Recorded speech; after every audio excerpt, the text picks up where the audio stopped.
The town of Coventry, Rhode Island presents the Coventry Substance Abuse Prevention Task Force video series. We're working together for a healthy community.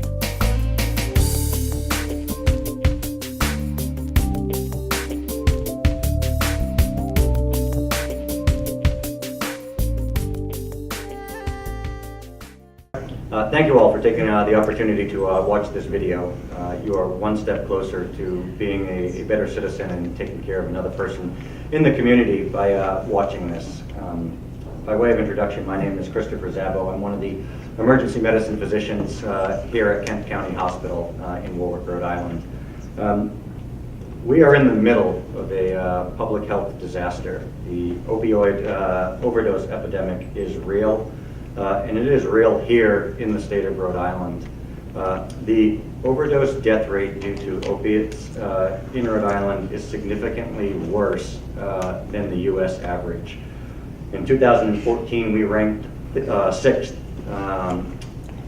almost leading the nation in overdose deaths. There were close to 250 deaths due to opiate-related opiate overdoses in 2014, and that number continues to climb. The data lags behind because the investigations usually take some time, but we anticipate that number to unfortunately be approaching close to 300 over the next year. The questions then become where do we go from here? The police department, the Coventry Police Department, local outreach groups, you're going to hear from a lot of people today. And there's many ways to get involved and things to know, so I'll try to keep this brief. This is a disease, and it's safe to call it a disease because that's what it is, addiction. This affects groups across all socioeconomic classes. There is no one immune from the opiate addiction crisis that we're facing. All of you at some point or another will know someone personally or collegially that has a problem with opiates. So the first issue is really recognition. How do we recognize that somebody has a problem or is starting to get a problem? And this can start, as you'll hear, at a very, very young age, going down to the elementary school age, 8, 10-year-olds, where we see developing addictions to pain medications. This is something that we really look to the parents to take an active role. Parents, caregivers, caretakers, and teachers. How do we recognize that there's a change in a child? So things that we look for would be things, do they have a new group of friends? Is their personality different? Do we notice that they're sleepy during the day, they're irritable at other times?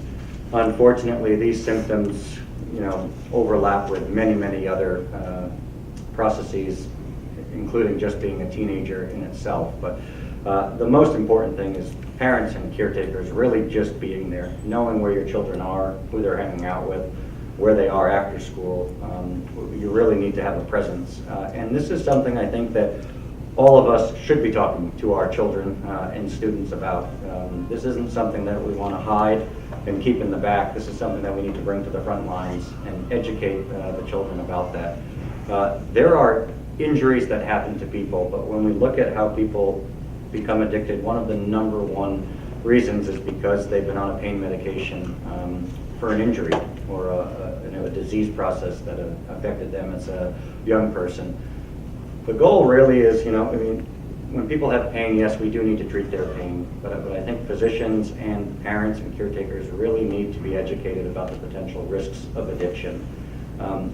We need to respect pain. Pain is the body's response to an injury, and sometimes it's okay to have a little bit of pain. We don't want anybody to be in anguish or severe distress, but if physicians now are withholding many, many more narcotic pain medications because of the abuse potential and the addiction potential, we at the American College of Emergency Physicians, nationally and here in Rhode Island, have enacted prescribing restrictions through the emergency departments, where for acute injuries, we're not prescribing more than a 3-day supply for acute traumatic injuries in an attempt to reduce that potential for abuse and addiction.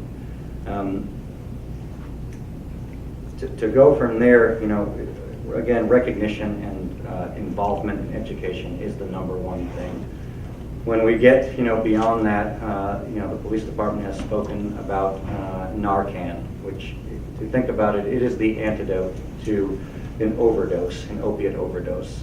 This medication is safe, and it has been approved for public use. And by that, I mean you can purchase this prescription at various local pharmacies without a prescription. And so I encourage everybody who knows somebody who's on chronic pain medication or knows somebody that has an opiate addiction.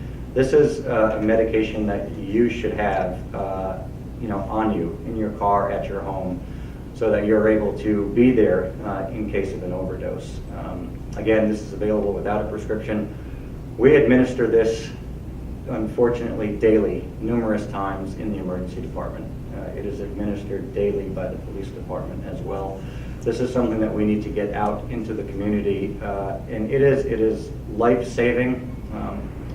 But that's what it does, and it saves a life. But we need to do something more after that, and that's really where you'll hear from our addiction treatment centers that will talk shortly. Where do we go once we get, once we do save that life? And that is the biggest thing. We are seeing on a daily basis countless overdoses coming into the emergency department, and thankfully we are able to save many of them. But as you have heard, we're doing poorly at saving all of them, as we lead, one of the leading states in the country for our overdose deaths. So I would encourage you to investigate Narcan if you know somebody who has an addiction, if you know somebody who's just on chronic pain medications. And I encourage everybody to keep an open mind. Again, this is a disease that affects all classes, all groups. There's no barrier to who it can affect. So I encourage you to get in touch with your local community. We're available at the hospital for questions. I would entertain any questions. The Coventry, Rhode Island Substance Abuse Prevention Task Force would like to thank the following speakers who have contributed to this video series.